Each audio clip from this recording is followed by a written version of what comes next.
Perfecto. Vamos a continuar con el tema que habíamos dejado apenas esbozado en la clase anterior, que era continuación de lo que estábamos trabajando, el tema del derecho, sus rasgos fundamentales, y nos habíamos detenido. Habíamos hecho una parada bastante extensa, sobre todo tratando de precisar con la mayor precisión posible, la cuestión de la normatividad, obligatoriedad o fuerza vinculante del derecho. Estábamos trabajando en eso y vamos a intentar acercarnos un poco más a, a lo moral, a la moralidad, que como sabemos es la piedra de toque para explicar y justificar nuestra perspectiva del derecho. Y habíamos empezado a analizar un rasgo de la condición humana que es el carácter crítico de la existencia del hombre. Y nos estamos guiando, nos vamos llevado de la mano de un autor que para nosotros tiene un aporte muy interesante, muy valioso sobre esta cuestión, que es Remy Quant. Yo subí parte como una especie de compilado de resumen, el texto del Quant, que lo tienen en su integralidad subido, y me pareció importante para complementar la parte de la crítica, que yo ya les había dicho, él lo trabaja, lo que pasa que no hay posibilidad por el momento de acceder al texto, subirlo. Una idea fundamental que él trabaja en la crítica, en el texto que se llama La crítica hacia el hombre, y que es como una especie de complemento de filosofía social. En el resumen que le subí tiene que ver con estas ideas fundamentales, y vamos a cambiar un poco el arranque. Previo a entender lo que sea crítica como facultad humana, Juan nos introduce en el concepto de facticidad social. Este concepto de facticidad social es clave porque sobre la facticidad social es lo que se va a apoyar posteriormente lo que nosotros denominemos como crítica. ¿Qué sería la facticidad social? Empecemos por una explicación breve del término, de la expresión. Facticidad viene de fáctico, lo dado, factum, lo hecho. Y entonces tendríamos que facticidad social sería aquello, todo aquello que va quedando, que se va sedimentando de alguna manera como consecuencia de nuestra interacción, de nuestra actividad humana, de nuestra interacción con otros, del desarrollo de nuestra vida. Todo eso lo que nosotros hacemos y hacemos con otro va constituyendo, va dando lugar a una actuación en el mundo. Actuar en el mundo es hacer en el mundo. El hacer en el mundo nos lleva a la facticidad. Todo lo que nosotros hacemos y hemos hecho desde el minuto cero y haremos en adelante, una vez que se vuelca, que aparece en el mundo, en la realidad del mundo, se convierte en lo dado. Es lo fáctico, lo hecho, lo existente. Ejemplos de facticidad en algún momento los dimos cuando trabajamos la cuestión del origen del hombre y vimos que al aparecer el hombre en el mundo e incorporar la novedad a partir de su despliegue libre, aparecía lo que se constituía, lo que se llamaba, o iba a llamarse a partir de ahí, cultura. Pues bien, una forma importantísima de facticidad social es lo cultural, es la cultura, es la transformación del mundo natural a partir del uso de la libertad, y allí todos sus derivados. Esto se llama cultura. Esto también es facticidad social. Es tan importante la facticidad social que dice Quant que puede llegar a hablarse en el ser humano de una segunda naturaleza. Por ejemplo, ¿qué es la primera naturaleza en el ser humano? Él dice, la primera naturaleza en el ser humano es lo biológico. ¿Qué es lo biológico? El concepto, vuelvo a repetir el concepto de cultura. Cultura es todo aquello que adviene al mundo por obra del hombre y en donde el hombre pone en juego su libertad. Cualquier modificación del mundo o de lo natural a partir del uso de su libertad y el resultado final es lo que se llama cultura. Y esta cultura, por ejemplo, pensemos en un hombre en sus orígenes que trabaja la piedra y construye lo que hoy llamaríamos un arma, con un pedazo de piedra que termina en punta, trabajándolo. Esto es un producto cultural, esto es facticidad, es algo que se utiliza para defender. A partir de esto, antes del hombre existía la piedra, pero sin el hombre nunca podría existir algo que se llamase un arma defensivo que tuviese punta, porque la piedra por sí, como ya sabemos, recuerden ustedes, se maneja o siempre se va a manejar por factores causales. Si hay alguien que no le pone la mano, le empuja, la piedra no se mueve.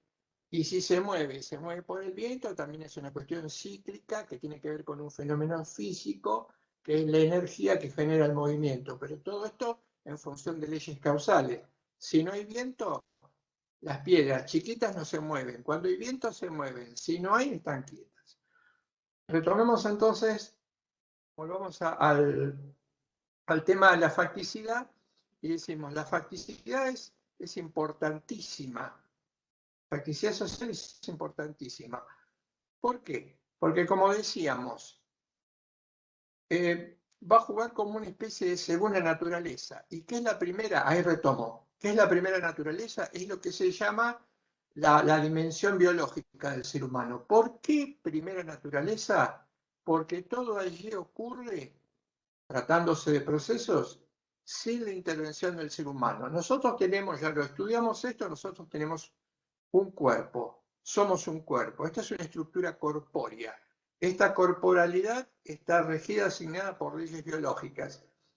Es decir, nosotros no intervenimos en el funcionamiento del cuerpo. Quiero decir, podemos, por ejemplo, limitar la respiración, pero no podemos respirar cuando querramos o no querramos. Y la respiración, aunque en algún momento dado, por parte nuestra, se produce igual si en nosotros. Y esto con todo lo biológico. Esto se llama, dice, ¿cuál? Primera naturaleza. En esta primera naturaleza hay necesidad. ¿Qué quiere decir que hay necesidad?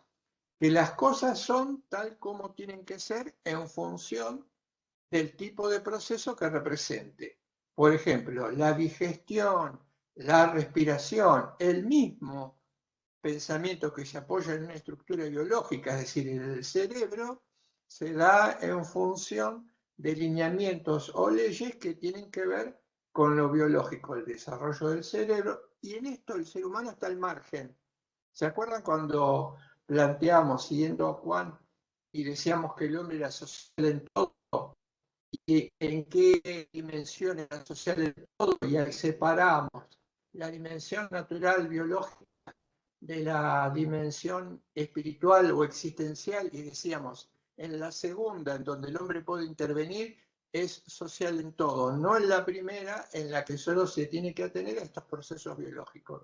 A tal punto hay una necesidad en lo biológico que cuando se corta esa necesidad en lo biológico, es decir, cuando el organismo de alguna manera se para, el hombre ya no puede hacer nada, accede a la muerte y ya no puede trabajar sobre esto, no puede volver atrás.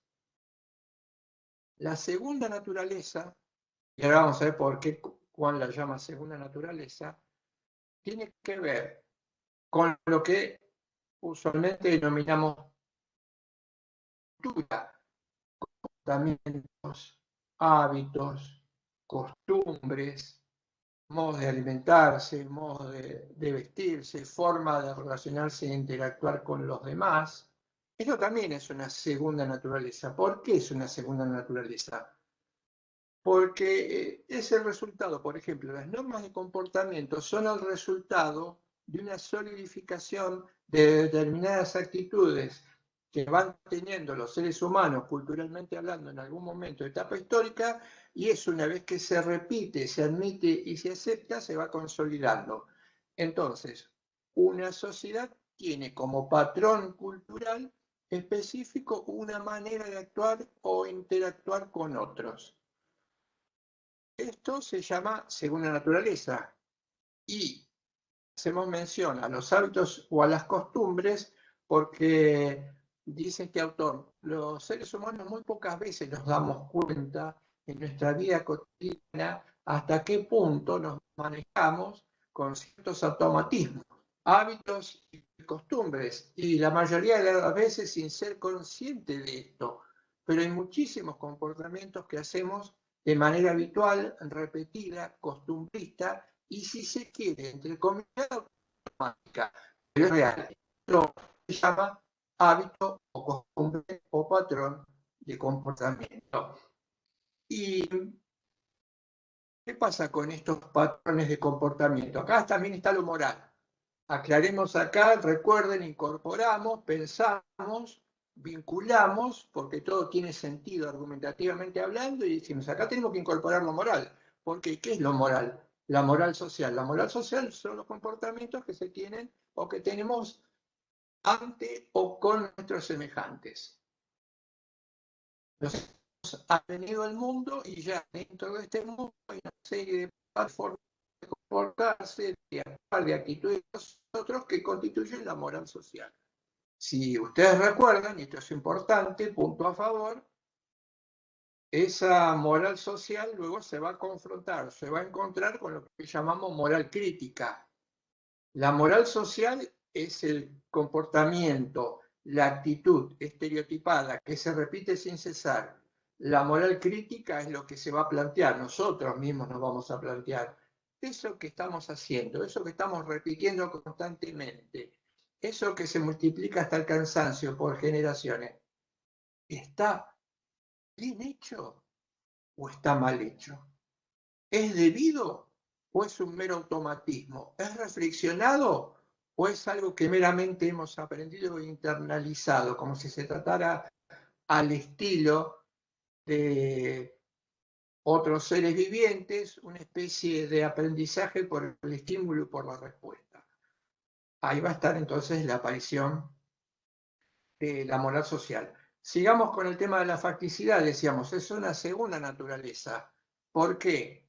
Porque también un hábito o un comportamiento que se repite muchas veces puede analizarse como si se tratara de una cosa, de un objeto, como un proceso. Por eso, segunda naturaleza y primera naturaleza son parecidos. Sin embargo, y este dato ya es importantísimo, sin embargo, en la primera naturaleza, es decir, en lo biológico, hay una necesidad que niega la libertad. En cambio, en la segunda naturaleza, dice Juan, hay necesidad, pero a partir de esta necesidad se puede generar la libertad. Dicho de otra forma, en todo lo biológico no podemos intervenir.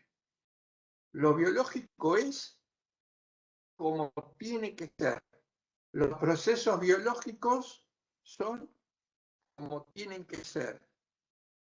Y son de esa manera o no lo son de ninguna. En cambio, la segunda naturaleza, más allá de que puede convertirse en repetitiva, en costumbrista y habitual, no es que actuamos como tenemos que actuar y no podemos actuar de otra manera. Esto nos llevaría al determinismo. ¿Qué sería una postura determinista? Una postura determinista, si ustedes me permiten la digresión,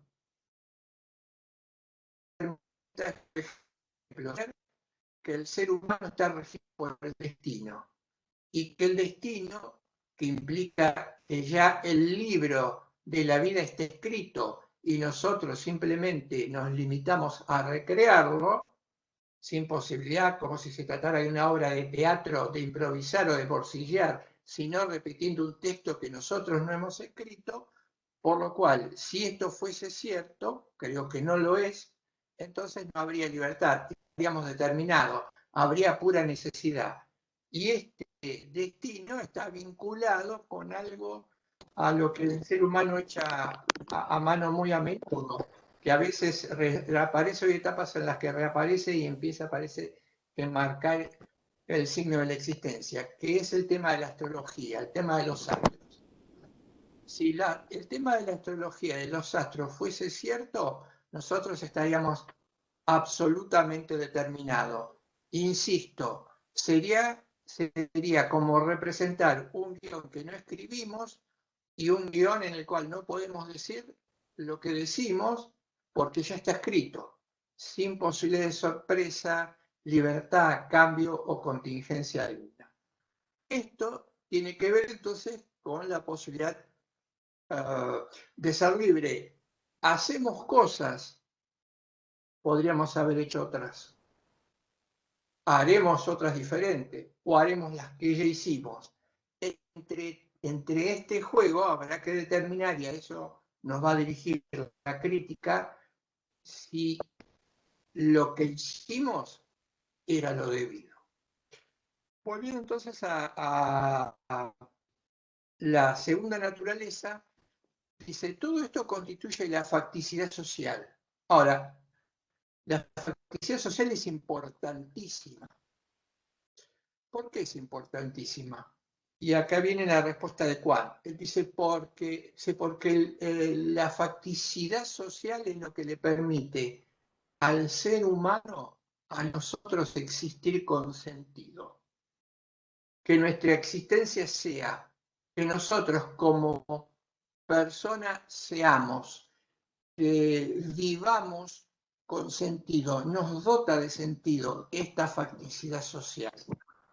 ¿Cuál sería el sentido de la facticidad social? Habría que demostrar que el sentido de la facticidad social sería básicamente la posibilidad de que siendo todos los seres humanos dignos, todos los seres humanos portando este dato de la dignidad humana, eso nos lleve a aquello que exige la dignidad humana, la condición humana, entre otras cosas, vivir con sentido. Y el vivir con sentido implica, ¿se acuerdan del concepto de armonía social que en algún momento trabajamos en clases anteriores, que eran todas las condiciones de carácter espiritual y material que permitían nuestra realización?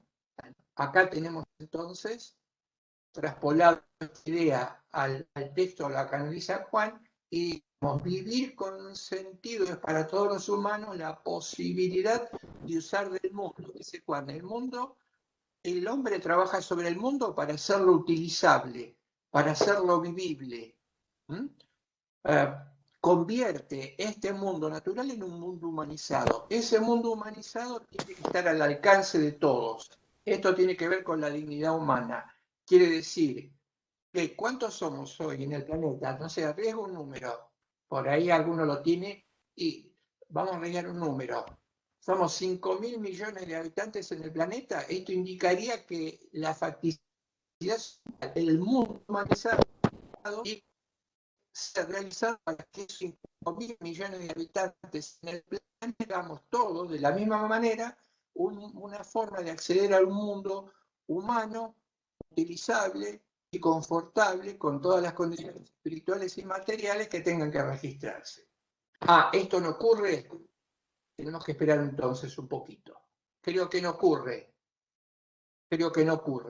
Hay que esperar un poco. Volviendo entonces al análisis de Juan, él dice, la facticidad social le tiene que permitir al hombre ser. Y acá aclara un poco más lo de necesidad y libertad. Agrega un ejemplo que ustedes ya conocen, nosotros ya conocemos, para trabajar esta idea de facticidad social. Y dice, el lenguaje. Vamos a ver que el lenguaje tiene una dimensión espiritual, comunicativa, pero también tiene una dimensión cósica, natural, fáctica. Por lo cual es algo que queda, que está tangible, constituye una estructura. ¿Por qué el lenguaje es facticidad? El lenguaje es facticidad porque dice, está constituido por una serie de reglas. Por ejemplo, si nuestro lenguaje, el italiano, el alemán, el inglés, el francés, el castellano, solo se puede hablar si adoptamos la estructura básica, que es un sujeto y un predicado. Para poder usar el lenguaje tenemos que usarlo conforme a su estructura. Y cuando hablamos, hablamos siempre en función de un sujeto que predica algo. Sujeto y predicado son las estructuras que pueden verse, están ahí, son cosas que si no las respetamos no nos podemos comunicar entre nosotros. Si queremos hablar al revés o pretendiéramos hablar en nuestro sistema cultural, nadie nos entendería, porque precisamente lo que estaríamos haciendo es transgredir las reglas del lenguaje. No podemos utilizar, inventar un lenguaje propio si no es respetando estas estructuras. Pero, si bien para expresarnos no podemos salirnos del lenguaje, acá veríamos esta segunda naturaleza, el lenguaje, con estructuras que son necesarias, digo necesarias. Hay necesidad de utilizar el lenguaje conforme a cómo él está construido, porque si no, no me puedo comunicar. Si lo hago, el otro no me entiende. Pero ¿qué me permite esta facticidad del lenguaje? ¿Qué nos permite? Nos permite algo que es inconmensurablemente mucho más rico que el estar sujetos al nivel de predicado de alguien que predica o dice algo de otro, que es expresarnos. Podemos traer al mundo lo que sentimos, lo que queremos, llenamos al mundo de significado, de sentido. ¿Cuál es la función del lenguaje? ¿Cuál ha sido siempre la función del lenguaje? Dice Juan a lo largo de toda una historia común de la humanidad, dar al mundo que conocemos sentidos o significados. Claro, para nosotros esto trae una dificultad, porque nosotros hasta este momento hemos considerado que todo aquello que usamos, utilizamos en el mundo es casi como si fuese natural. No nos ponemos a pensar que si hoy podemos estar expresando una determinada idea a través del lenguaje, tecnología, forma de comunicación, aprendizaje, esto no era posible en algún momento dado en la historia, o estaba muy limitado. Nos cuesta mucho trabajo porque suponemos que todo lo que hacemos hoy es algo que se supone siempre se hizo. No es así, hay una larguísima historia común que tiene que ver con la facticidad, con la evolución, incluso hoy en día en diferentes culturas, que revelan algo que no podríamos utilizar como lo estamos utilizando hoy si alguien, otros, ya no hubiera estado dotando de sentido significado a este lenguaje. ¿Y el lenguaje qué porta? Dice Juan. Y el lenguaje porta algo muy importante. El lenguaje, un lenguaje en una cultura revela la manera en cómo los sujetos se ven, se interpretan, se leen, se posicionan y se sitúan ante el mundo, ante sí mismos y los unos frente a los otros. Fíjense este dato interesante. Hay un pensador alemán, Carlos Leckendorf, que trabajó el tema del lenguaje. Este es un dato para enriquecer un poquito, si se quiere, la cuestión, no está en Juan. Dice Carlos Leckendorf que los lenguajes no son neutros, adiáforos. Un lenguaje sería neutro en la medida que simplemente reflejara sentidos o significados que tienen que ver con una descripción del mundo. Él dice, no, los lenguajes están cargados de significaciones y el lenguaje transporta, explica de una determinada cultura por qué determinada cultura actúa o interactúa de determinado o de cierta manera o de determinada forma, que tal vez no sea igual a la que utiliza otra cultura. Y por ejemplo, hace un estudio muy completo y compara la lengua del hombre occidental con la lengua tojolobal. ¿Qué es la lengua tojolobal? La lengua tojolobal es la lengua que da origen, que sostiene el desarrollo cultural de México. No solamente de México, pero básicamente de los pueblos originarios que habitaron México. Y dice él, este lenguaje tojolobal que conforma la protohistoria del pueblo mexicano todavía se conserva en muchos habitantes en México. ¿Dónde lo estudió él? Y él lo estudió en Chiapas. Chiapas es una localidad mexicana.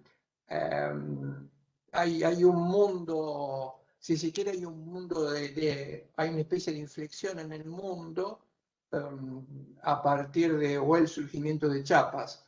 En Chiapas, por primera vez, una cultura se revela, se hace oír, por supuesto se opone a un poder dominante y cosificante, y solamente pretende que se respeten sus tradiciones, su cultura, y que además ellos son esta cultura tojolobal en Chiapas es portador de una frase emblemática. Ellos dicen, los seres humanos tienen que recuperar una idea ancestral y básica, que es: se gestiona una sociedad, se manda obedeciendo. El mandar obedeciendo, y figuras claves y otras que ustedes ya conocen, que viene a revolucionar todo el significado de lo político.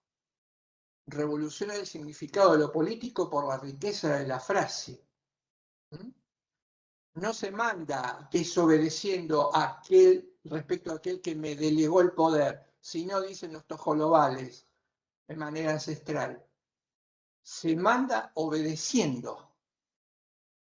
Se delega la capacidad de mandar, y el delegar la capacidad de mandar, que implica una responsabilidad, solo se puede hacer si se obedece a aquellos que me delegaron y me prestaron por un ratito la capacidad o la posibilidad de gestionar. Qué lejos, ¿no? Lamentablemente, qué triste, qué terrible, qué lejos de la concepción política dominante o propia de la historia de accidentes, ¿no? Pero se está trabajando, ha dado lugar a muchísimas reflexiones y autores y pensadores y filósofos que tratan de trabajar esta cuestión que todavía está vigente en la selva lacandona. Bien, ¿qué marca Leckendorf? Leckendorf marca una nota que tiene el lenguaje tojolobal. Dice, en el lenguaje tojolobal la palabra yo no existe, es prácticamente inexistente en el sentido, en el yo, en el vocabulario al que nosotros estamos acostumbrados. Ellos usan otro pronombre, y este pronombre es un pronombre en plural. La estructura del lenguaje está pensada para expresarse en términos de nosotros, nosotros. ¿Y esto qué indica? Un error al construir el lenguaje utilizando un pronombre personal, plural, en el otro una expresión individual. No. Esto está marcando una diferente visión en lo cultural. Claramente, lo individualista de una sociedad en la que vivimos, no por algo, como ya lo hemos contado y muchas veces lo expresaba Héctor, y él decía, y él quería marcar la diferencia cuando utiliza la filosofía dialogal en el colectivismo. No por algo nuestro lenguaje coloquial muchas veces, nuestra manera de hablar, porque esto no se maneja. Antepone siempre el yo pienso, yo digo, yo siempre digo, yo creo, está marcando claramente lo que significa o la forma de ser culturalmente hablando de esa sociedad. Entonces, volvemos al ejemplo, porque habíamos tomado el lenguaje como ejemplo de la facticidad social, porque el lenguaje es importantísimo y no podríamos expresarnos. Por ejemplo, alguien que quisiese escribir y quisiese transmitirle al mundo su punto de vista, Supóngase que no supiese hablar ni escribir, o estuviese limitado por algún factor genético. No podría. ¿Cómo se puede expresar a alguien? Tendría enormes dificultades. ¿Qué podríamos pensar en esa situación? Podríamos decir, esta persona tiene una capacidad,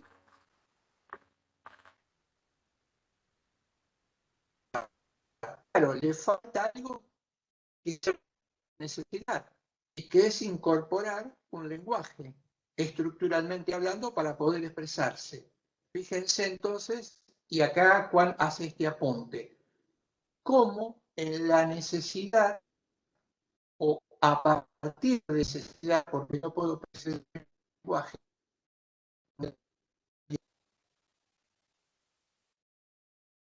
sin embargo, esta necesidad de la libertad, disculpe, sí, se le cortó la última parte.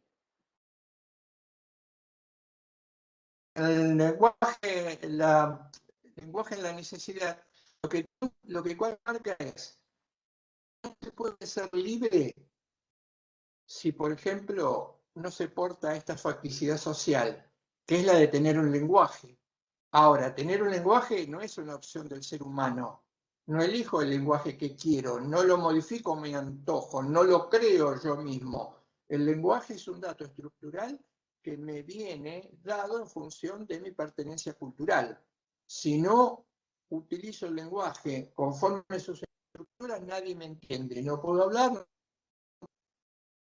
no puedo trascender. Necesito del lenguaje, pero esa necesidad, ¿en qué se le va a convertir? En libertad, en creatividad.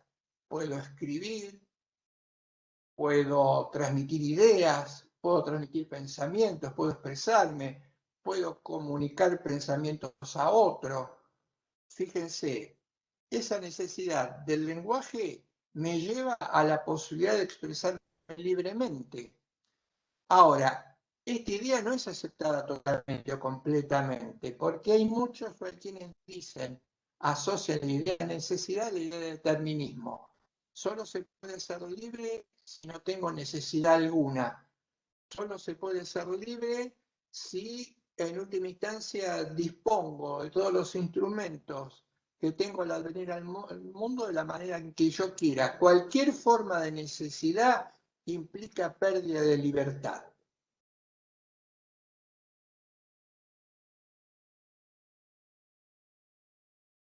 Además de ser una tontería monumental, además de ser una tontería, quiero tratar de ser cuidadoso en los términos, monumental, habría que preguntarle a alguien qué pasaría si no fuese capaz de portar un lenguaje.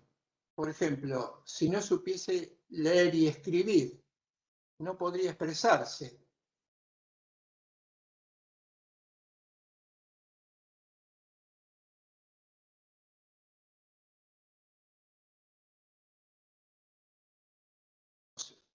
Función de que hay algo que es necesario y no tiene que ver con si me gusta o no me gusta, si quiero o no quiero, si se me antoja o no se me antoja, si pinto o no pinto, utilizando una expresión que no es propia de mi generación, pero que a veces queda incorporada cuando uno está con personas jóvenes. No se podría ser libre.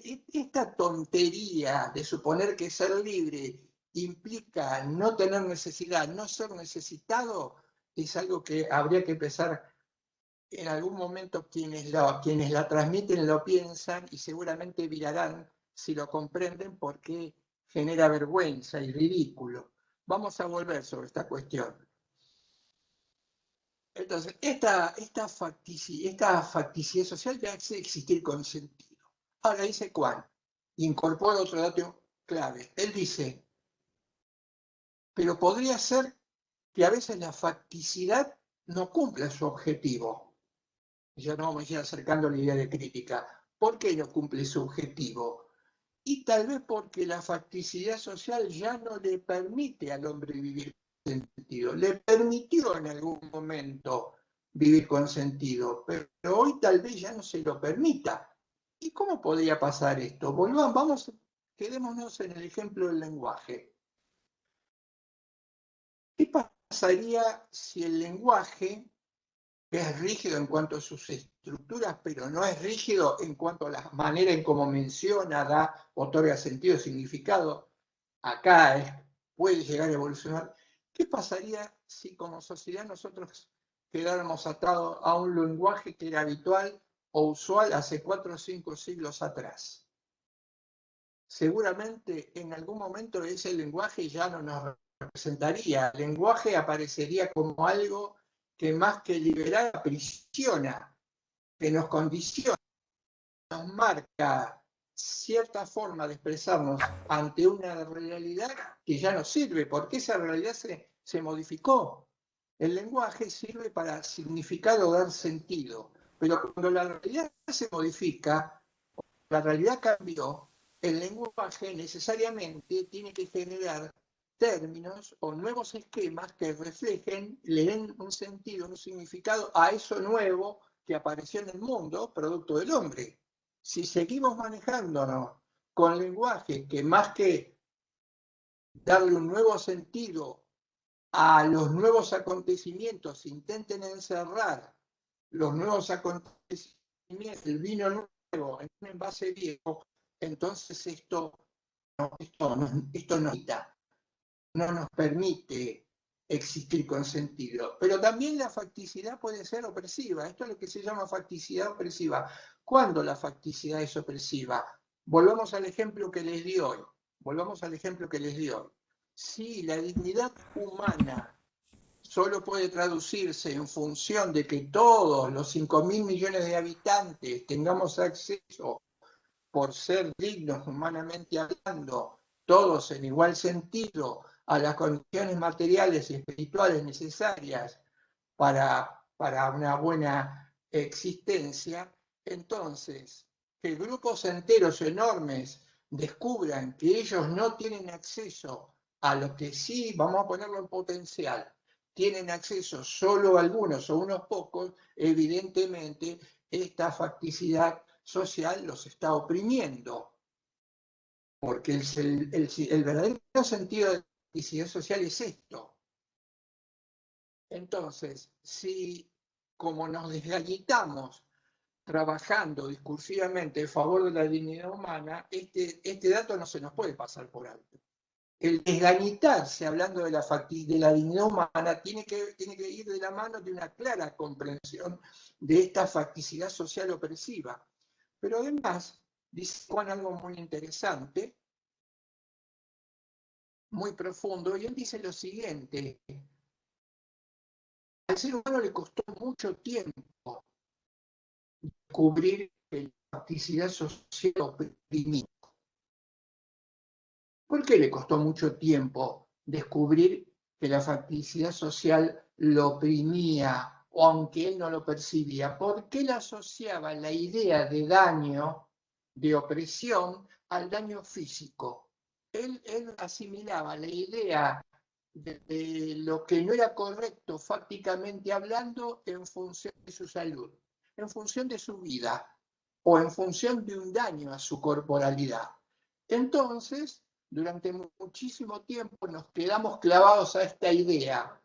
Si mi vida no se pierde, si mi vida no se daña, si mi cuerpo no sufre, si no sangro, si no me eliminan, está todo correcto, es todo bien. ¿Qué presión? Fue precisamente un pensador, un magnífico pensador que ya trabajamos en otra oportunidad. Él es uno de los iniciadores, dice Juan, de este poner el punto de mira en la facticidad social opresiva, que fue Carlos Marx, que dice, hay una facticidad negativa, y él lo trabajó muy bien con la facticidad económica, pero también en algún momento dijimos que se quedó corto, al menos sí, por quedarse corto entendemos que un pensador, por ser humano, no puede sacar todo conclusiones que debería sacar en un momento histórico dado, pues si no el mundo evidentemente sería otra cosa y nosotros seríamos otra cosa también, marca esta facticidad económica. Dice, se puede oprimir a toda una sociedad sin derramar una sola gota de sangre. Precisamente fue Marx entonces el que introdujo como filósofo la sospecha que había enormes grupos de personas que tal vez sin sufrir un solo rasguño tenían una existencia sin sentido, o que el sentido de su existencia estaba en función de la utilidad de ser útiles, nada más que eso, útiles para la existencia, el desarrollo y el crecimiento de otros. Por supuesto, el error, como lo dice Kant, de Marx fue centralizar exclusivamente todo el andamiaje o toda la artillería y la facticidad económica, que es importante. Ojo, la facticidad económica de alguna manera está presente en todas las actividades de la vida, pero no se reduce a eso. Entonces, pensemos, hablamos de facticidad social. ¿Qué tipo de facticidad social conocemos? Conocemos facticidad económica, conocemos facticidad cultural, conocemos una facticidad jurídica, conocemos una facticidad activa. Todas estas son facticidades. ¿Qué quiere decir? Que se han creado por el hombre para permitirle su desarrollo, pero también para impedirle su desarrollo. Sobre todo, y pensemos esto, hoy en día hay una facticidad económica muy fuerte, muy valiosa, pero esa facticidad económica, pensemos esto, arrastra un montón de facticidades que le son colaterales, coadyuvantes o necesarias.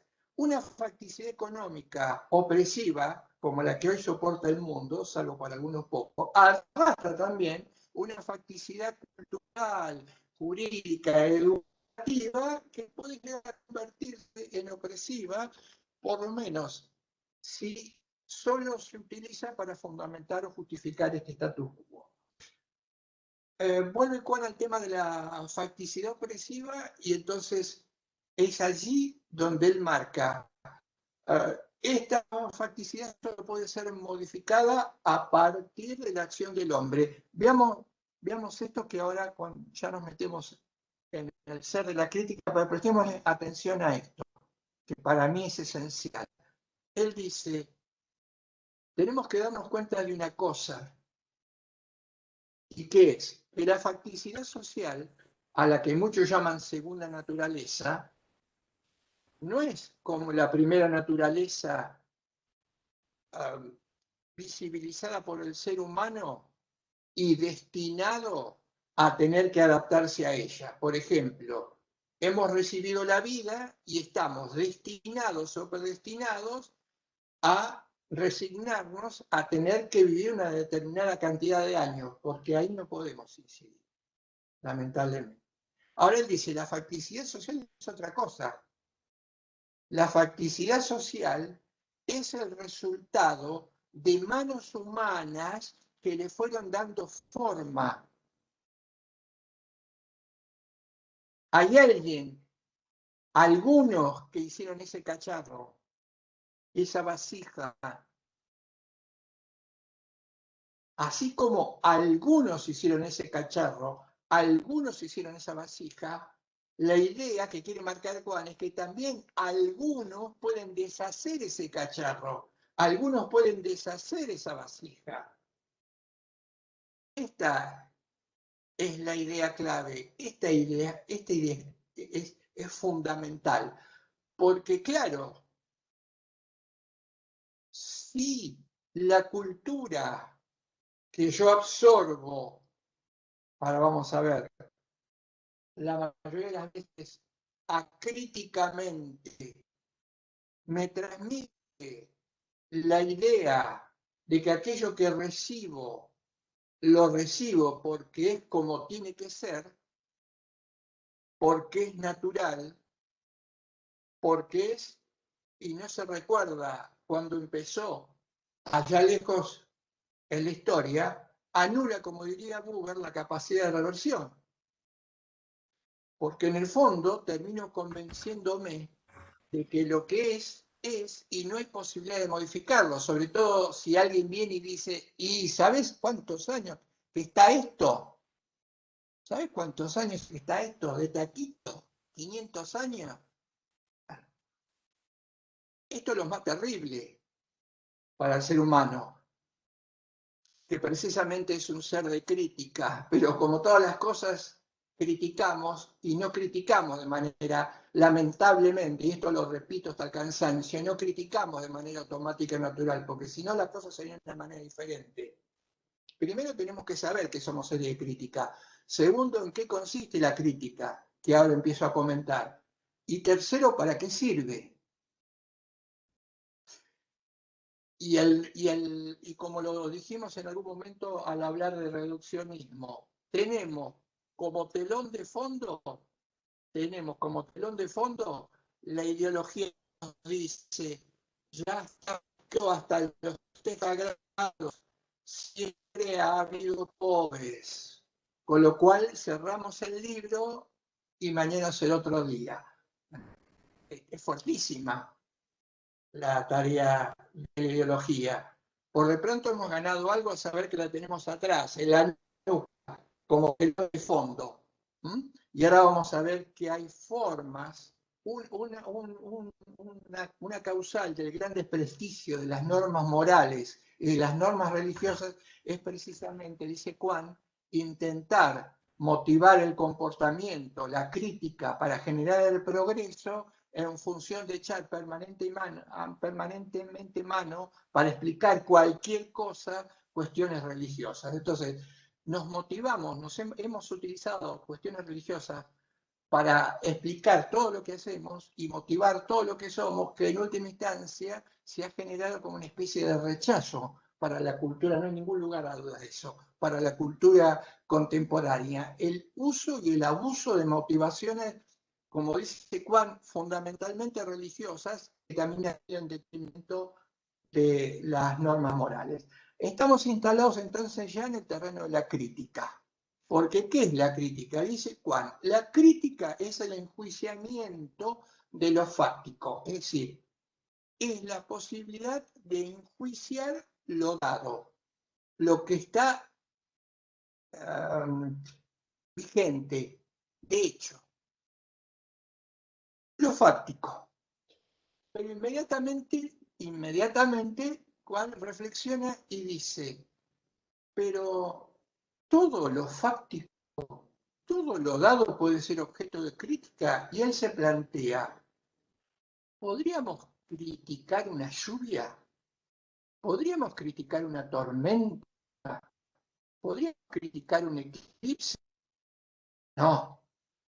¿Por qué no? Y no, y este es un dato, marquen esto, es esencial, a mi juicio es esencial. No, porque solo puede ser objeto de crítica aquello que siendo dado tenemos que ver si es como debe ser y no otra cosa. Y hasta donde nosotros sabemos, lo natural, todo aquello en donde no interviene el hombre, es lo que es y no debería o podría ser de otra manera. Todos los fenómenos naturales, todas las estructuras cósmicas son lo que son. No puedo enjuiciar una piedra diciendo la estructura de la piedra que miro por el microscopio es lo que es, pero no es lo que debería ser. No. Entonces, acá ya tenemos un dato importante, dice Kuan. Solo puede enjuiciarse lo fáctico, la facticidad social, en la medida en que ha sido realizada por alguien libre. ¿Por quién?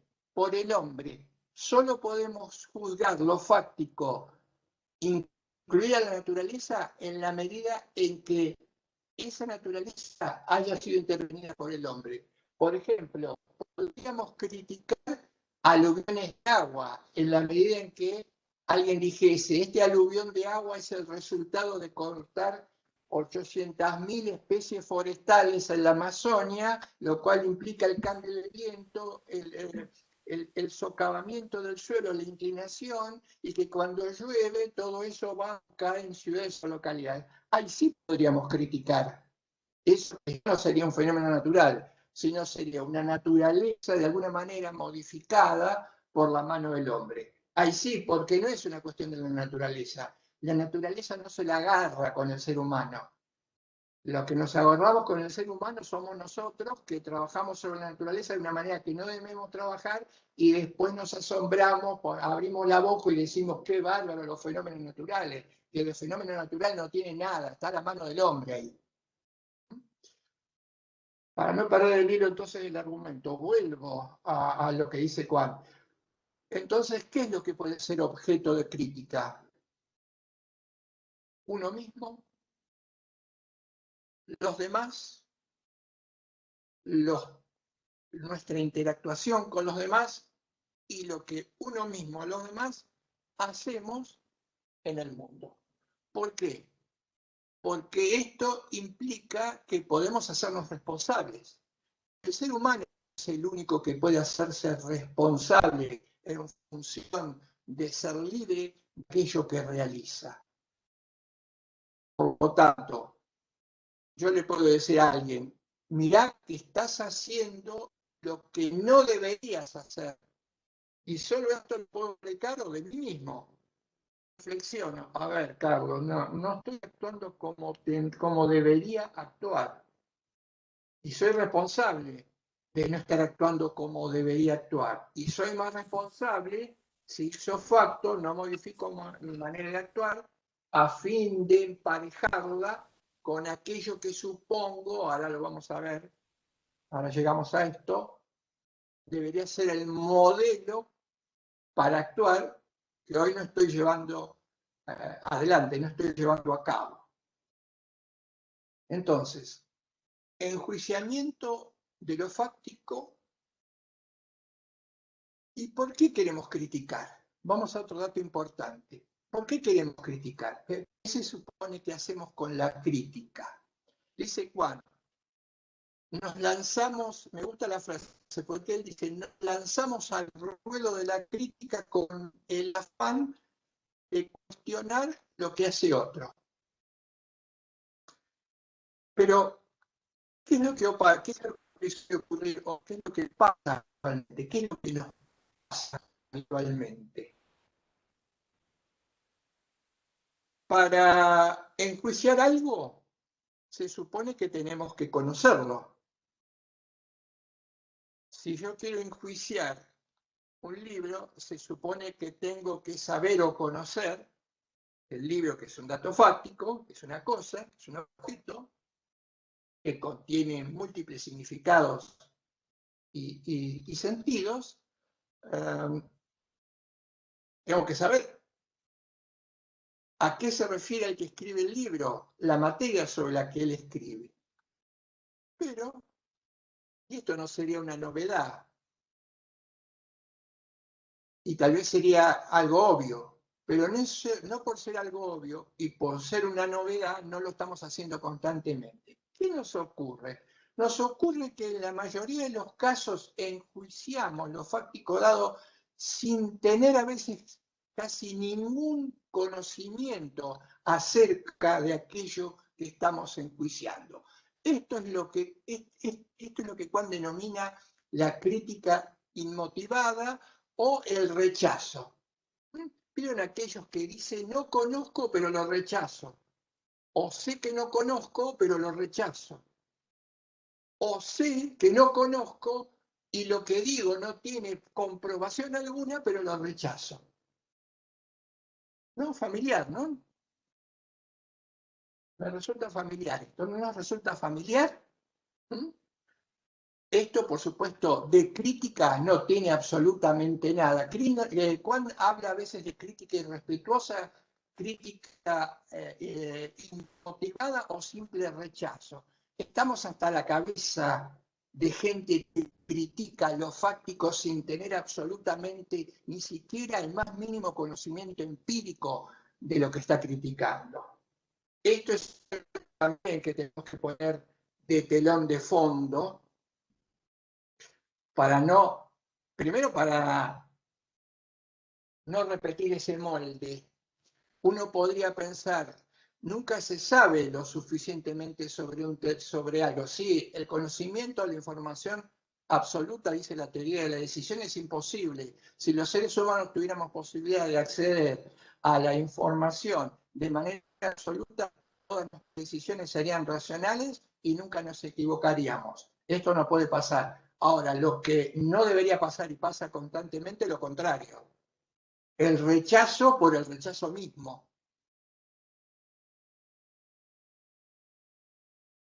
Y acá Juan engancha otra cuestión importante para hablar de la crítica, porque él dice, entonces, la crítica no es solamente un enjuiciamiento de lo fáctico, es un enjuiciamiento que implica un conocimiento lo más certero posible respecto de aquello que se está criticando, pero además un dato que aparece. ¿Y qué es? ¿Qué implica enjuiciar algo? Un comportamiento, el comportamiento del otro. ¿Qué implica que yo lo enjuicie? Por ejemplo, alguien que me está arreglando algo en mi casa. Y yo no conozco nada de poner tejas, techo, no conozco nada, pero por eso soy capaz de lanzarme y decir, me parece que eso que está haciendo usted está mal. ¿Qué implica esto? Esto implica, de alguna manera, que al decir esto que usted está haciendo mal, yo tengo como una especie de norma, modelo o patrón que me hace emitir ese enunciado, ese juicio. Hacemos crítica, lo hacemos bajo la forma gramatical o lógica de un juicio. Juiciamos, usted está trabajando mal en el techo. Ahora, ese conocimiento, perdón, ese modelo, ¿lo conocemos? ¿Es explícito? No. Pero de alguna manera está en mi cabeza, porque si no, yo no podría decir, usted está trabajando mal en el techo. A lo mejor no me subí nunca al techo.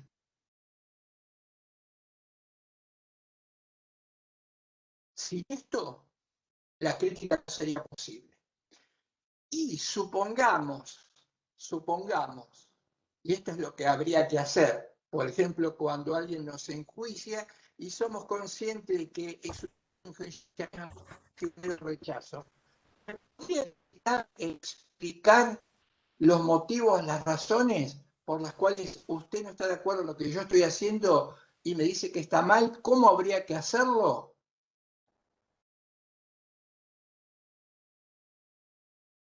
Imposible. Retroceso, huida, argumentación, sublimación, ¿no? Como somos muy orgullosos los seres humanos y no queremos nunca dar el brazo a torcer, y mucho menos reconocer que no sabemos de algo, generalmente hacemos alguna trampa y nos salimos, como el diálogo socrático, nos vamos del escenario. Pero claro, si no es posible traducir aquello que yo considero debería ser el modelo de lo que se tiene que hacer, mi crítica, aun cuando si pudiese llegar a ser positiva, cae en saco roto. ¿Esto qué nos dice? Que enjuiciamos sobre la base de una norma. Cada vez que emitimos un juicio crítico sobre un libro, un comportamiento, sobre mi propio comportamiento, sobre la actuación de los demás, este enjuiciamiento lo hacemos a la luz de lo que llama Juan una norma. ¿Qué es una norma? Una norma es un patrón o modelo.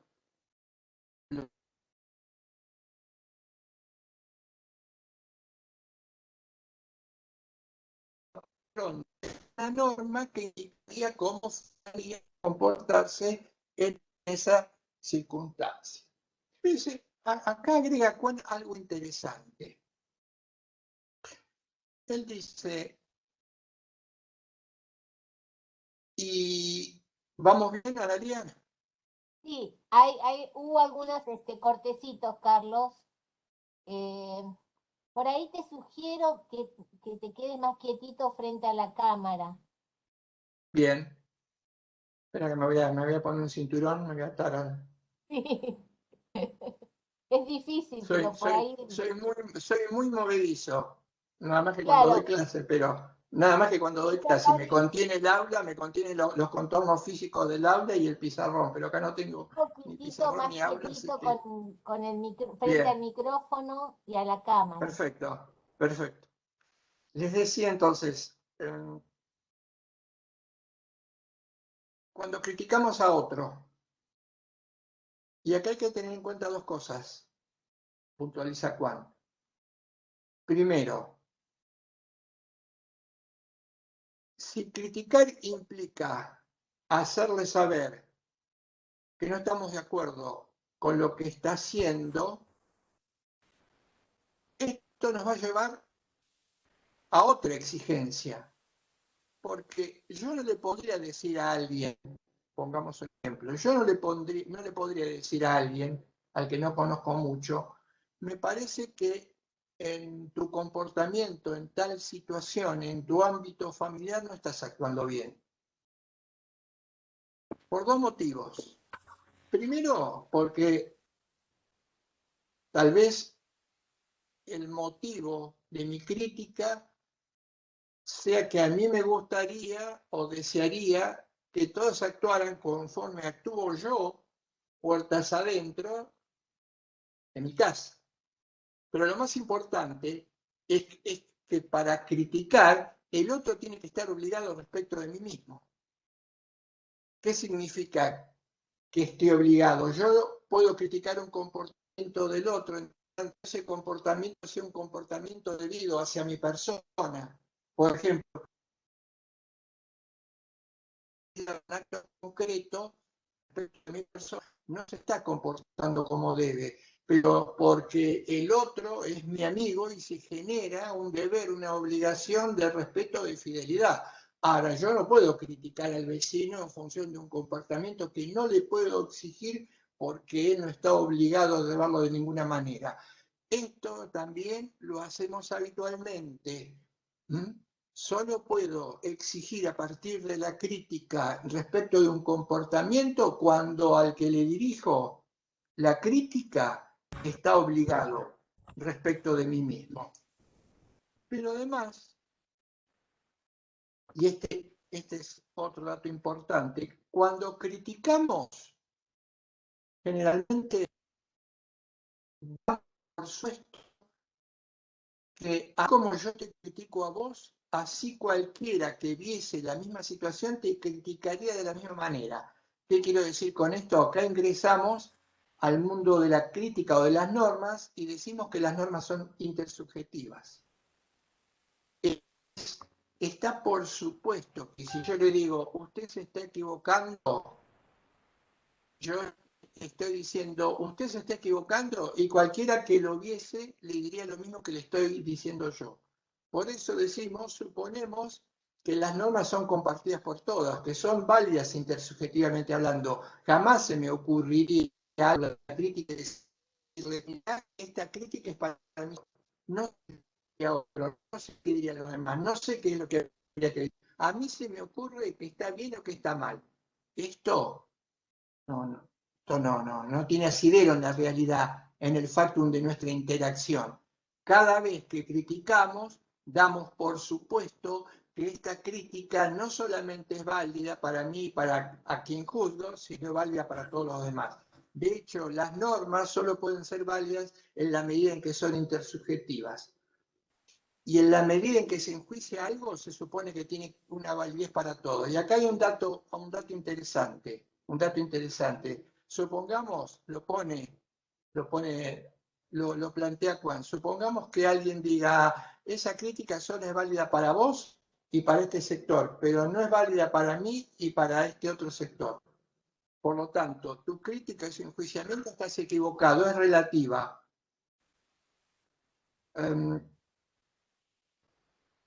si es consciente, si es honesto, si es intelectualmente veraz, el decir esa crítica es relativa, porque yo pienso de esta manera, implica que yo asumo que lo que estoy diciendo es válido intersubjetivamente hablando, es decir, es para todos, es universal.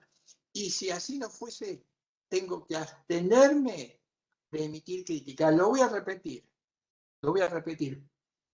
para que se entienda bien. Nos dicen, usted juzga, pero juzga desde su lugar, por lo tanto es relativo. La norma con la que me juzga es norma que tal vez solo para eso y para su cultura universal.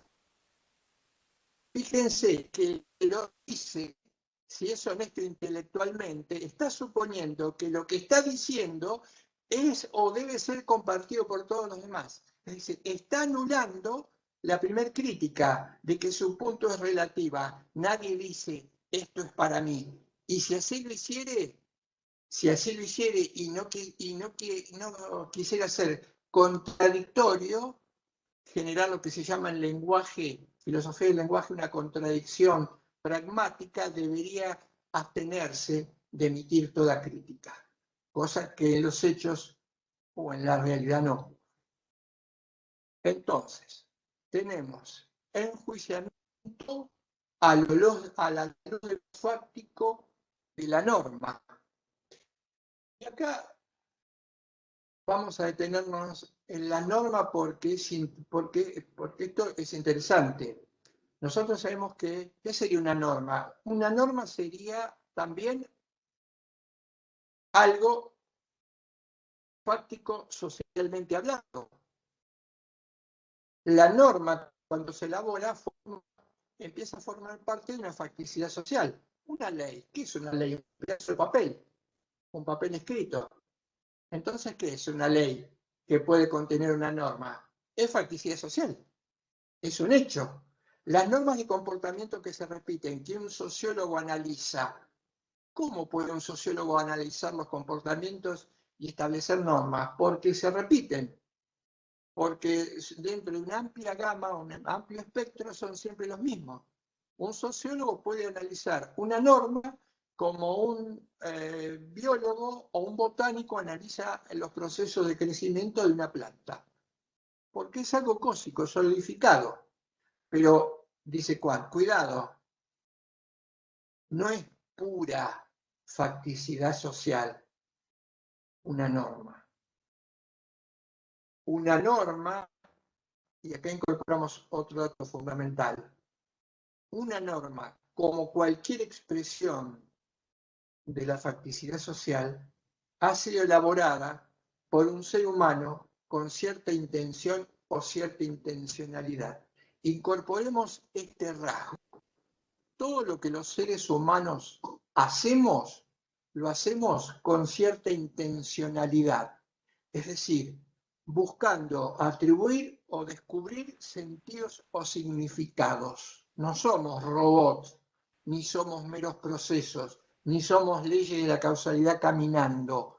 Todo lo que hacemos se hace con cierta intención, con cierta intencionalidad.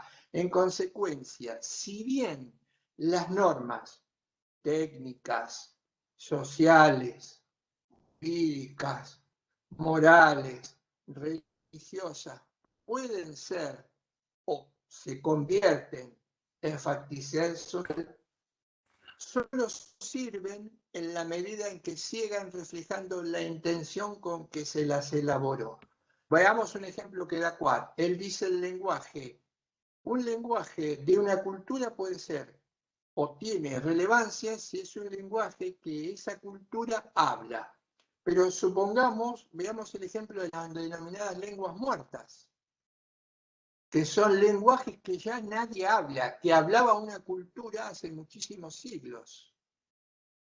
Esa lengua muerta es completamente facticidad social, porque no la sostiene ninguna cultura, que la sostendría si considerase intencionalmente que puede representar sentidos y significados en el hoy y en el ahora.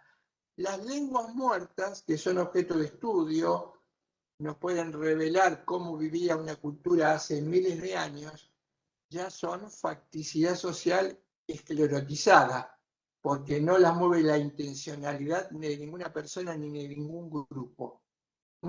Por lo tanto, la facticidad social adviene al mundo con el hombre, necesita de nosotros, así como nosotros necesitamos de esa facticidad social.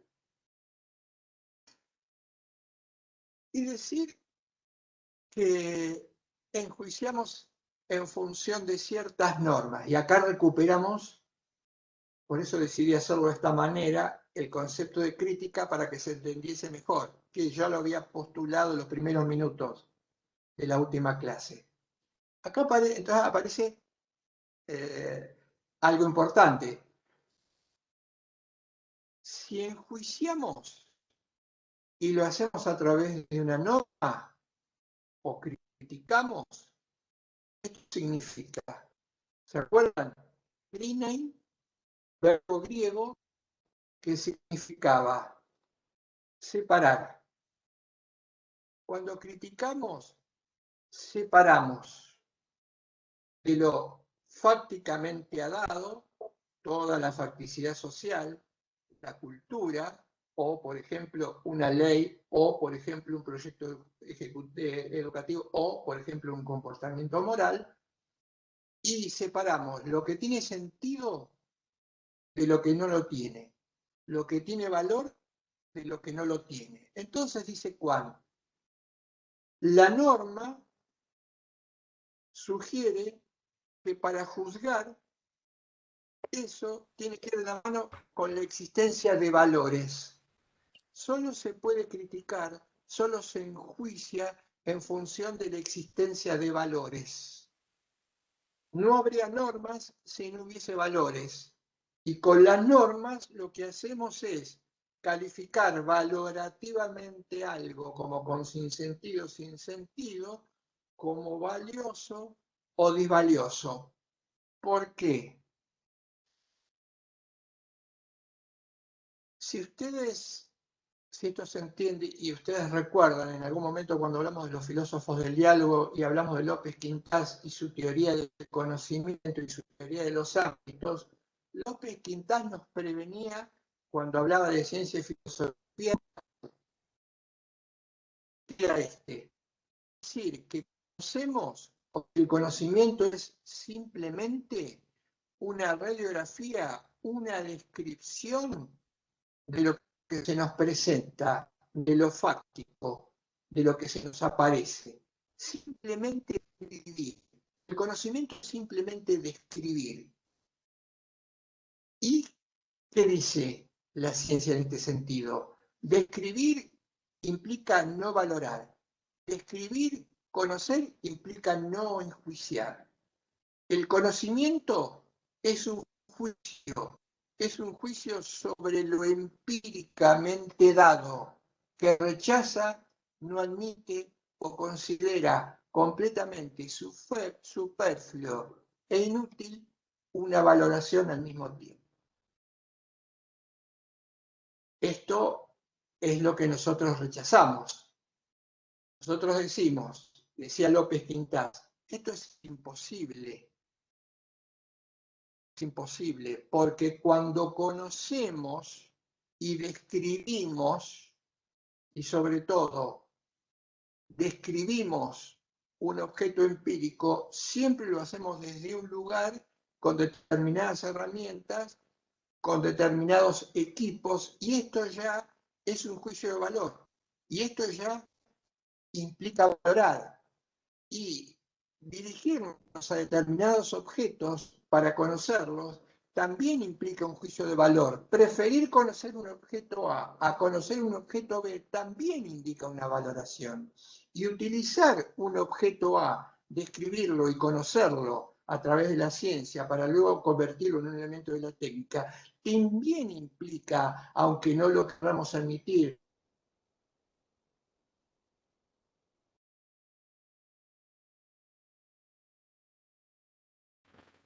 posible conocer sin valorar. Pero recuerden lo que dijo Kant, solo puedo enjuiciar lo fáctico en la medida que aquello que esté enjuiciando pueda ser o deba ser de una manera diferente a lo que es. Entonces, adquiere sentido lo que estábamos contando hoy. Empieza a adquirir sentido lo que estábamos contando hoy. Una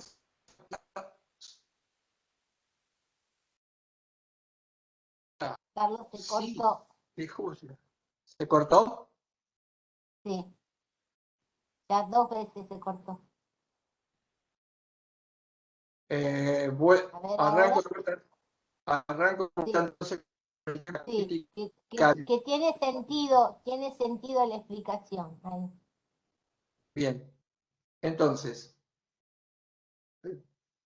para criticar, y cuando criticamos la facticidad social opresiva, lo que hacemos es un juicio de valor de lo fácticamente dado. Por ejemplo, un sistema educativo antipedagógico.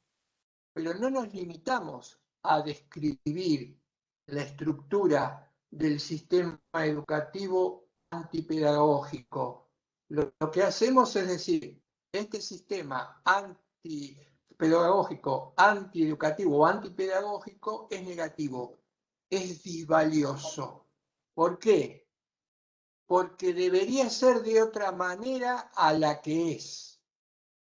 Y entonces ahí es donde aparece la norma. ¿Y usted cómo lo juzga? ¿Cómo dice que debería ser otra cosa de lo que es? En base a una norma. Y esto implica conocer el sistema educativo. Pero además de conocer el sistema educativo, informarme del sistema educativo que estoy enjuiciando, hay una cosa fundamental que va a fondo. Ese sistema educativo le tiene que permitir ser al hombre, al que se educa. Le tiene que permitir crecer, le tiene que permitir desarrollarse, le tiene que permitir, fundamental en toda educación, ser autónomo. Pero la autonomía no se consigue sino en la dependencia, en la necesidad. No puedo ser autónomo si la autonomía o a la autonomía no accedo a partir de otros. Por ejemplo, volvamos a una de las cuestiones que habíamos trabajado anteriormente. Tengo que poder ser libre para criticar, pero también es cierto que la libertad se construye en la necesidad. Supongamos que hoy, en mi caso puntual, decidiese leer en su idioma original a los que me gustan mucho, son muy atractivos, pero uno tiene que lidiar con la traducción. Y la traducción sabemos qué problemas presenta, sobre todo a nivel del lenguaje. Y quisiera leerlos en su lengua original, al punto de que digo, tengo una idea que si pudiese leer a estos autores en lengua original me permitiría desarrollar algo, lo cual implicaría poner en juego que mi capacidad, y mis capacidades implican poder ser libre para poder expresarme. Claro, hay un problema. Nunca estudié alemán. No conozco una sola letra del alemán. ¿Qué está haciendo ahí la facticidad social? Me está condicionando. No me está determinando, pero me está condicionando muy fuertemente. ¿Por qué? Y porque quisiera leer a Robert Alexy, uno de los filósofos del derecho más importantes, alemán, pero no sé alemán. Me condiciona. Ahí es donde me doy cuenta que no puedo crecer al par de lo que supongo podría crecer mi capacidad. Y en consecuencia no puedo ser libre. Y no puedo ser libre porque esa facticidad social me condiciona. no me determina. Podría pensar, desde los chicos a la más temprana edad, que es la edad donde se pueden aprender muchos idiomas a la vez, ponete a estudiar. No me determina. Ahora, mi facticidad social para hacer esto que lleva horas, esfuerzo, tarea, tiempo, no lo puedo hacer. Tengo muchísimas obligaciones de todo tipo que harían prácticamente inviable y hacerlo que tuviera 10, 15, 20, 25 años. Claramente, como mayor facticidad social, más posibilidad de ser libre. Cuanto más facticidad tengo, más soy capaz de desarrollar mis posibilidades. Si supiera 10 idiomas, sería casi infinita la posibilidad, la capacidad de desarrollarme en lo jurídico, pudiendo leer. ¿Se dan cuenta de esto? Cuanto más facticidad social tenemos, más posibilidad de ser libres, más capacidad de desarrollar nuestras posibilidades tenemos. Por eso esa terrible tontería de suponer que uno es libre porque no está restringido a nada, tiene que ser desbaratado desde el lugar de la crítica. Claramente, no se puede hacer nada si no hay previamente una necesidad que me permite a partir de allí ser libre. Por lo tanto, la libertad, más que ser una absoluta tontería autoproclamada, no puede implicar estar libre de todo vínculo, libre de toda restricción. Decíamos, el enjuiciamiento a partir de las normas. Ahora, ¿qué tipo de norma? Usted dice que la norma es un cauce. Cauce es un camino para la realización. Y acaba de explicar que la norma, todo lo contrario a lo que hoy se sostiene o intenta sostenerse, en el terreno de los hechos, no en el terreno del pensamiento y del discurso, donde no podrían articular dos palabras seguidas, más que rechazar. Rechazo, rechazo. Les decía, ¿en dónde se sostiene? Primero, una norma no podría ser nunca una mera expresión de mis deseos, de mis preferencias, de mis puntos de vista, porque entonces acá estaría siendo inconsistente. Primero, no puedo proponer mis propios deseos y mis propias preferencias como esquema universal a ser seguido por todos los demás. Como dije hoy, no puedo criticar a alguien diciendo que está haciendo mal lo que está haciendo cuando él no está obligado a hacerlo respecto a mi persona. Y simplemente porque yo lo hago de una manera distinta a que él lo hace. Ahora sí, estaría en condiciones de criticar y criticar fuertemente un sistema, cualquiera sea, que a partir de sus reglas, y las normas son facticidad social, no me permiten existir con sentido. Por ejemplo, ¿qué diría una mujer 60 años atrás? ¿Qué hubiera podido decir una mujer 60 años atrás ante una facticidad social opresiva que, por ejemplo, no le permitía expresarse en público y mucho menos votar?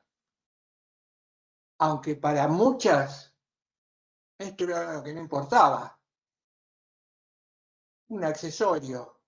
Tenían internalizado de que el trabajo de la mujer era puertas adentro, doméstica, cocinar, lavar, planchar, mandar a los chicos al colegio, no intervenir en el foro público, no intervenir en política, no participar activamente, no votar. Una facticidad, claramente una facticidad social opresiva, que estaba solidificada. Había todo un sistema, todo un entorno cultural que avalaba, que propiciaba, que fundamentaba, que regimentaba, que reglamentaba, que regulaba todo esto. Ojo, esa facticidad social opresiva, que en algún momento se rompió en función de algo que se estaba reclamando, no porque era un deseo, un punto de vista o unas ganas de alguien en particular. Era una necesidad fuerte, una obligación fuerte, inherente a la condición humana. En este caso, la mujer. Ahora, se tardó mucho tiempo, ¿por qué? Porque era difícil expresarlo. Y ahora vuelvo a lo que también había dicho al comienzo de la clase anterior. La crítica puede expresarse de muchas maneras. Puede ser una crítica antipredicativa. ¿Qué es una crítica antipredicativa? Sin expresión, sin formulación, sin juicio, sin lenguaje. Pero desde ya les adelanto, y acelerando, para que pueda completar todo lo que quiero contar, desde ya les adelanto que la crítica antipredicativa, si bien es la primera que aparece, a los efectos de modificar la facticidad social, una pregunta que no contesté, que se hace Juan, ¿por qué insiste tanto en que hay que modificar la facticidad social? Dice Juan, porque la facticidad social solo si es modificada puede propender al progreso de la humanidad.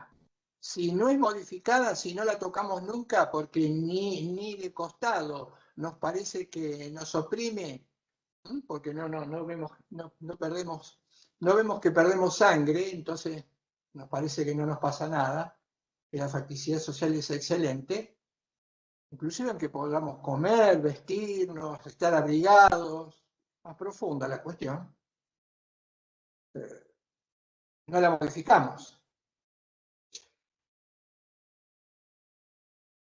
¿Qué puede generar una crítica antipredicativa en una sociedad que todavía no se hizo expresión? Seguramente descontento, seguramente malestar, pero dice Juan claramente, una sociedad que no logra trasladar el motivo de su malestar y de su descontento, de verbalizarlo, de incorporarlo en una regla, de fundamentarlo en base a la norma y valores, como forma de crítica es diríamos, para quitarle un poco de solemnidad, y suponer que un mosquito nos puede derrotar a nosotros.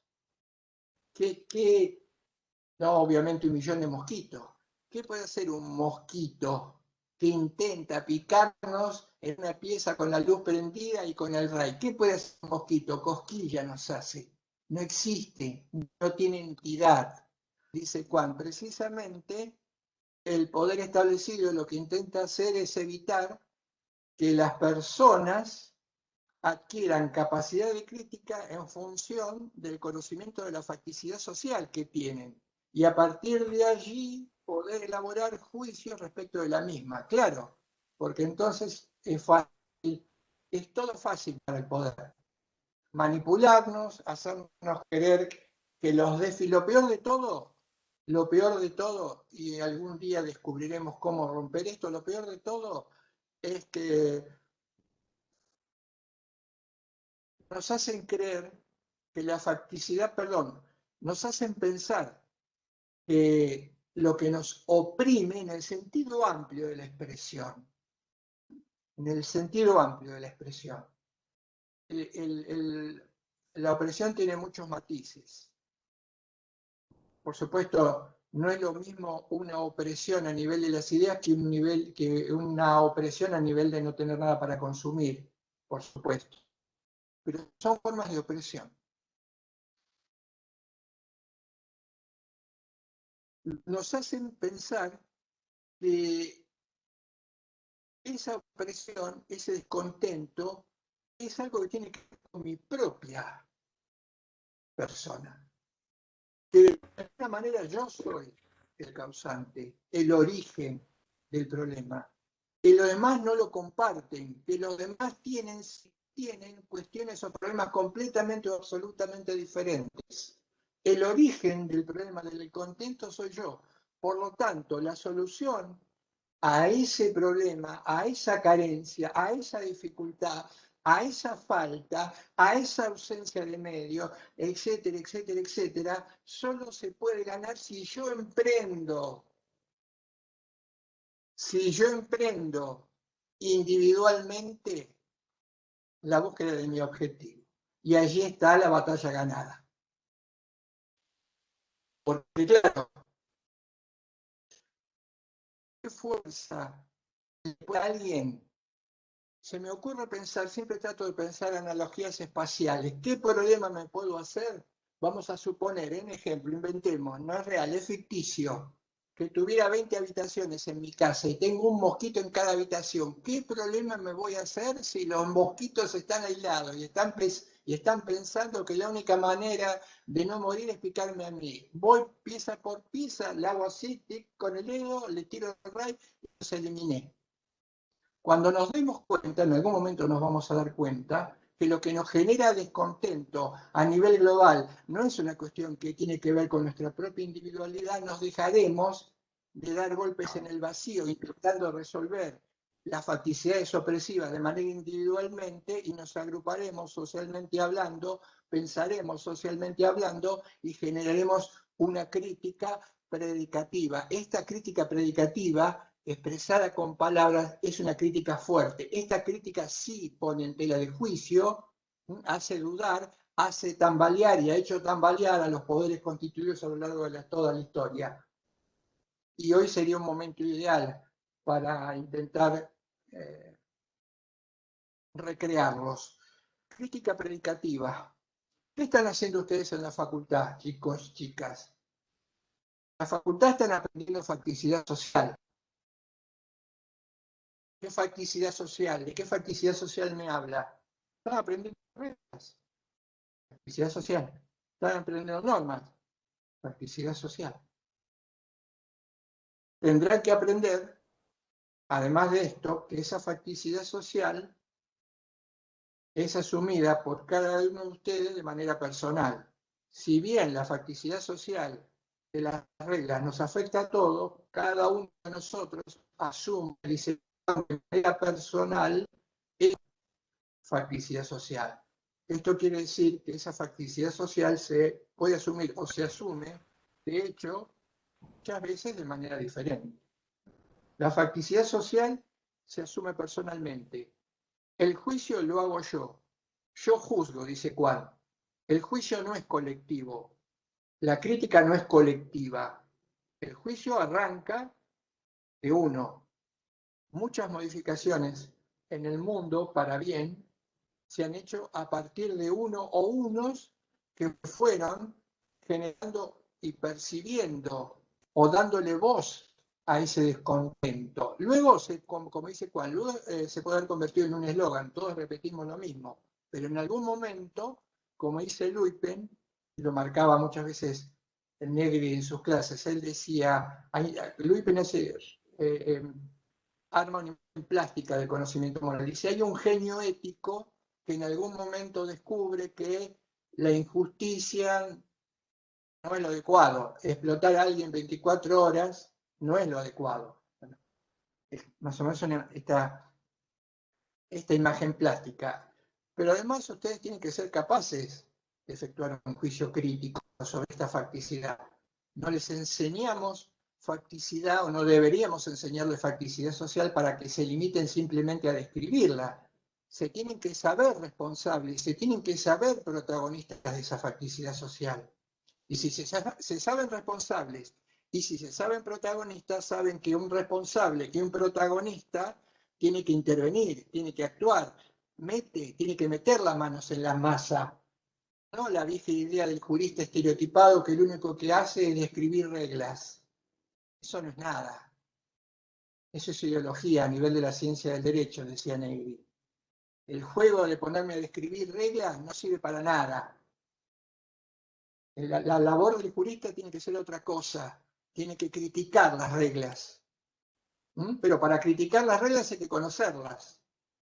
Porque si no, corremos el riesgo de rechazar por rechazar.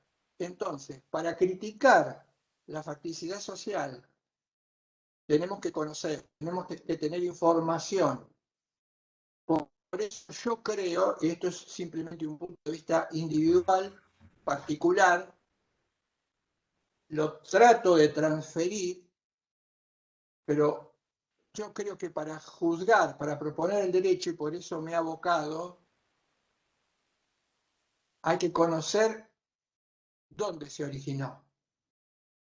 Y para mí, alguien del siglo XXI que vive y que tiene esta situación, tiene que rastrear cuál es el origen del derecho moderno, cómo se fraguó el derecho moderno, quién lo hizo, qué se decía, qué se pensaba, ¿Qué coordenadas había políticas sociales en ese momento?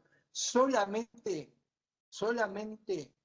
inmergiéndose en historiadores, en filólogos, en juristas de esa época, solamente metiéndose en el derecho de la modernidad, uno podría llegar a comprender que lo que propone el derecho como diálogo se propone desde el lugar de la crítica, desde el lugar de la modificación, de algo que heredamos. Dice Juan, es cierto que asumimos mucha facticidad social y esa facticidad social, la mayoría de las bases no lo hacemos de manera crítica o deliberada. Es cierto, es cierto. Y también es cierto que es humanamente imposible someter a juicio crítico, tal como lo estamos haciendo, todo aquello que hemos absorbido como facticidad social. Pero tenemos que intentar con algo someterlo a juicio crítico. Y someterlo a juicio crítico implica conocerlo. Y conocerlo implica ir a las fuentes. Y ir a las fuentes implica ver dónde está la falla de origen. Porque el error se originó en algún momento. Y el error lo introdujo algún ser humano. Supongamos, seamos benévolos con la historia, que por error siguieron muchos. Pero si no me causan risa todos aquellos intentos de modificar el sistema, que hacen tabla rasa con ir al origen. ¿Cómo vas a modificar algo hoy, siglo XXI, cuando ni siquiera sabes cómo se originó en el siglo XVI o XVII? O XV. Me refiero, por ejemplo, a las reformas penales. ¿Conocen? Perdóname que me lo tome con lo penal, podría tomármelo con cualquiera. ¿Conocen realmente cómo fue el origen en las culturas de lo que en algún momento a partir del siglo XVI y XVII se consideró como algo natural, válido para todos los tiempos, necesario e imprescindible, como el hecho de que una sociedad no puede vivir ordenada si no sacrifica a aquel que genera un desorden? ¿Leyeron a los filólogos, a los filósofos del lenguaje, a los historiadores que traen datos concretos, datos empíricos válidos? ¿Fueron a las fuentes? ¿Qué es lo que pretenden modificar? Girar sobre lo mismo, sobre un vacío, hablar, intentar justificar la pena, la sanción, el castigo. La crítica tiene que ser responsable. Y este tipo de críticas es irresponsable. Para cerrar,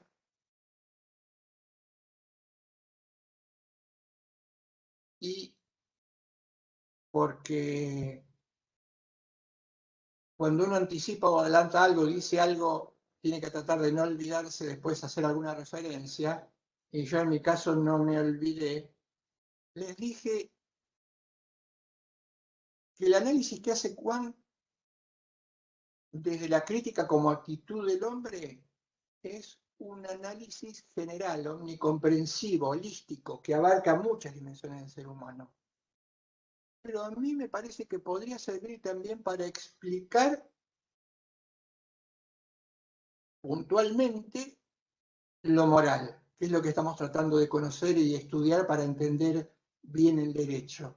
Porque cuando Juan dice criticar al hombre sobre lo fáctico dado a la luz de una norma, cuando yo juzgo y critico el comportamiento de alguien o de algo, lo juzgo, lo critico, porque al ver ese comportamiento intuyo que ese comportamiento no es el adecuado. Por ejemplo, si veo a una persona torturando a un animal, lo primero intuitivamente que me asalta, sin reflexión, sin deliberación, es que ese comportamiento no debe ser así.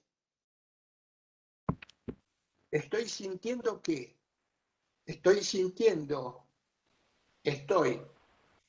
impactado por ese no justo como comportamiento o sin sentido como comportamiento. Me está impactando. Esto es lo que se llamaría sentimiento de lo moral. Esto es lo que podemos llamar sentimiento jurídico. Esto es lo que es el primer contacto que tenemos con lo moral. Ese comportamiento no es el adecuado. un varón pegándole a una mujer. No necesito reflexionar, no necesito deliberar, no necesito inferir. Inmediatamente saquemos los obstáculos, aclaro. Hay obstáculos. Esto no es naturalmente automático. No, eso lo estoy dejando aparte. Claro, estoy dejando aparte. Pero si no estaría hablando de un robot, de un ideal, de un superhéroe, de algo que no existe. Aparece inmediato, lo intuyo. Pero comprender, captar, sentir un valor no es simplemente una cuestión de intuición, de sentimental, de sentir. Hay también una colaboración de lo racional, que es posterior. Hay una combinación de emoción con razón. Y lo racional es posterior. ¿Por qué? Porque yo tengo que ponerme a pensar qué fue lo que intuí, en qué consistía lo que intuí. Fíjense, crítica antepredicativa. Me disgustó, por supuesto que me disgustó que un adulto le pegara a un chico y le robara lo que tenía. Por supuesto que me disgustó, pero yo no estoy en condiciones de efectuar una crítica, pasar al otro nivel, a una crítica predicativa. Para eso me formé en la Facultad de Derecho. Si no me hubiera formado en la Facultad de Derecho, tal vez lo que hubiera podido decir, como muchos, qué mal que estuvo, qué hijo de su madre, qué porquería. No podemos hacer eso nosotros. Nosotros tenemos que hacer un juicio razonado, reflexivo, que explique, que justifique por qué ese adulto no le podía pegar como le pegó a esa criatura, quitándole, por ejemplo, un billete de 100 pesos. Pero para esto tengo que pulir mi sentimiento. Esto es lo que tiene que hacer una facultad de Derecho. Generar un crecimiento profundo, reflexivo, que sepamos definir qué es lo justo y lo injusto. Sería un papelón el día de mañana si nos convocaran a algo y nos dijeran, ¿qué le parece esto? Y uno dijera una porquería, no me gusta, es muy malo. ¿Cómo? ¿Usted se formó, se preparó y lo único que sabe decir es que no le gusta, que es malo, que es una porquería, o que en última instancia cree o supone que esa regla, vamos a inventar, no cumplió las formalidades que pasaba? No es fácil, y ya cierro entonces en un minuto más con esto. Como les dije, no es fácil reflexionar sobre lo que sentimos. Es muy difícil porque es muy difícil encontrar los términos, los conceptos, las palabras justas, necesarias, que reflejen aquello que nosotros hemos visto y que se nos apareció como exigente, como necesario, como obligatorio, como categórico. Es muy difícil y muy complejo. Esto se llama en un tercer nivel de crítica, crítica científica, porque los abogados utilizamos, ya lo dijeron en clases anteriores, un lenguaje que es una mezcla del lenguaje natural con el lenguaje técnico. El lenguaje técnico lo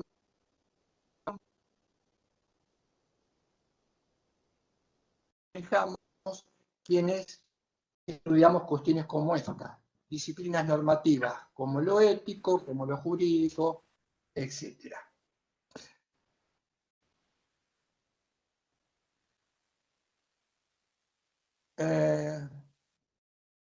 Me parece que hay una idea que no se alcanzó a escuchar bien, lo que pasa es que por el chat. El tercer nivel de crítica, perfecto, Estela Maris. El tercer nivel de crítica lo llamamos crítica científica. Es cuando moldeamos un lenguaje específico, técnico, para criticar o juzgar lo fáctico dado. En nuestro caso, las normas jurídicas. Un dato más. Dice Juan, la luz con la que juzgamos, que llamaríamos norma, es una luz que nos dice cómo somos, cómo deben ser los otros y cómo debe ser un mundo humanizado. Por eso les decía, no depende de nuestros deseos, de nuestras preferencias, nuestra estructura como seres humanos indica que ya tenemos como backup incorporado una luz que nos trasciende, como dice Juan, y nos indica cómo debemos ser, cómo deben ser nosotros y cómo debe ser ese mundo pensado. Lo que tenemos que hacer es entenderlo, comprender los hechos. Carlos se cortó. Es lo último que Carlos, quería decir. Es lo último que iba, cortó. que iba a decir. ¿Hacemos el sondeo? ¿Hacemos el sondeo? Sí, perfecto, Carlos. ¿Quién lo tiene? Parece que Carlos.